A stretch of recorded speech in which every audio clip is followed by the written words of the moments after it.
Hey guys, what's going on? It's djTLM. You're watching djTLMtv from the living room right now because my studio is taken. This is a Q&A video, but today I'm not going to answer a specific question, but I want to talk about something that could be useful to some of you out there. And that is stepping out of your comfort zone, and how stepping out of your comfort zone and doing things you normally don't do can be a good thing.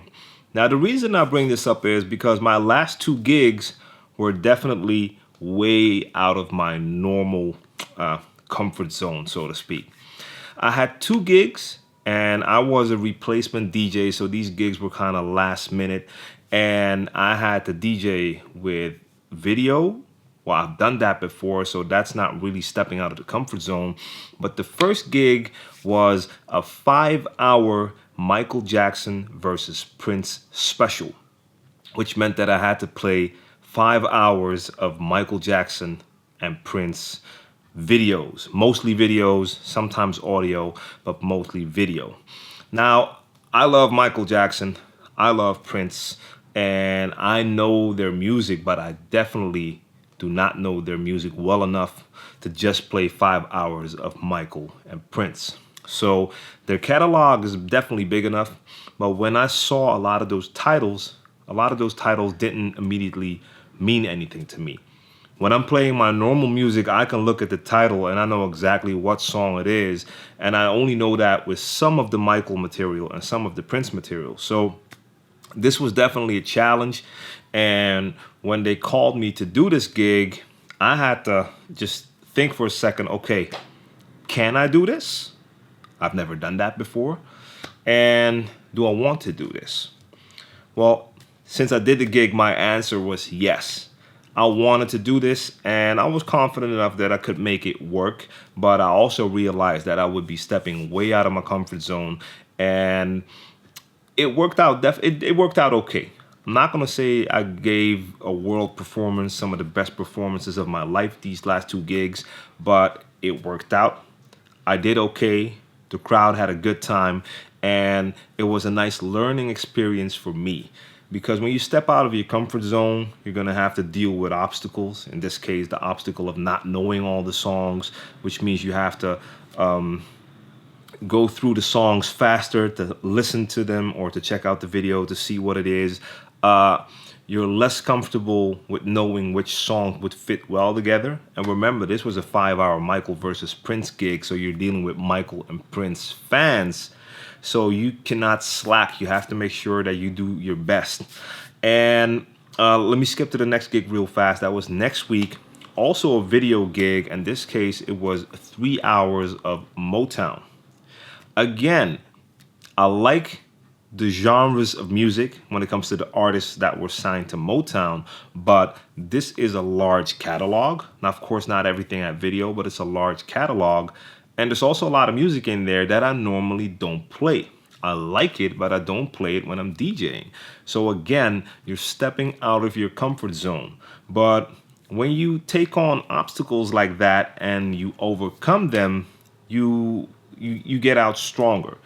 I learned from these gigs. It was a while since I did a 5-hour gig, followed by a 3-hour gig the next week, but especially the 5-hour gig. I hadn't done that in a while, so solo for 5 hours with a lot of videos and a lot of stuff that I didn't know well, that really lets you know, at least to me, it always tells me I need to step my game up even more.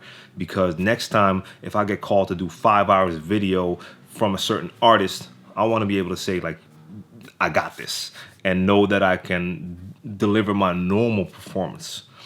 I don't even want to go too much into detail when it comes to these gigs, but this was just my example of stepping out of your comfort zone.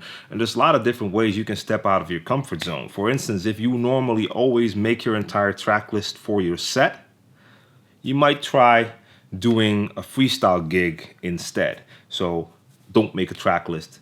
Just follow the crowd and see if you can still rock. Or do half and half first if you're still too uncertain. Because stepping out of your comfort zone is good, but also make sure that you don't do stuff that can really ruin your gig. Because I knew for a fact that I could handle it. It was out of my comfort zone, but I could handle it.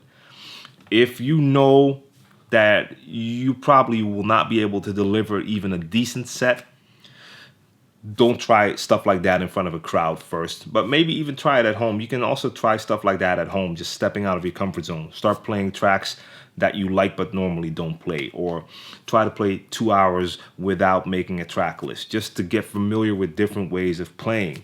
And in the long run, it can always help if you don't just stick to one thing. My own future goals when it comes to DJing is to combine a little controllerism and using special edits in my sets, like the way they do at the Red Bull Freestyle competition, because I really like the way those sets sound. Now, of course, I know what they do at those competitions is prepared from A to Z, and they practice that for weeks or maybe months. I don't want it to be like that sort of set, but I do like that style. So for me, that's a new thing, and I'm going to work on practicing with that, making my own edits and doing more stuff like that, because you always want to expand and try different stuff. I don't want to be playing exactly the same way I was playing 10 or 20 years ago.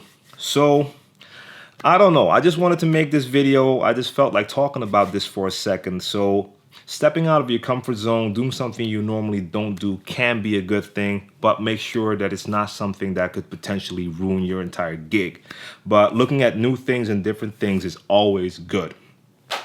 That's all for now, man. I'd like to know your opinion when it comes to this. Do you have examples? Have you ever stepped out of your comfort zone? Join the conversation in the comment section down below. Let's talk about this. Let's build. Maybe you can give each other ideas of new things to try out.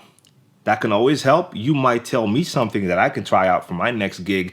So let's talk about that and share that knowledge. Now, if you have any questions, you know where to reach me, djTLMtv at djTLM.com. If you like this video, thumbs up and share the video. Subscribe to my channel if you haven't done so already, so you don't miss out on any of my future videos, because I drop at least 4 videos a week. If you haven't checked out my official video for my single Show Me, go check that out. Link upstairs, up right there where that card is, and click on it and support that video, share that video, buy the single if you'd like it, and sign up for my newsletter. Not only to get free downloads, but also to stay up to date, because there's a lot of things that I won't talk about in all my videos, but that I do share on some of my social media outlets. I'm going to put all that stuff together in my newsletters. So go to djTLMtv.com and sign up for the newsletter. All right, guys, I'm out. I got to go to a gig. Peace.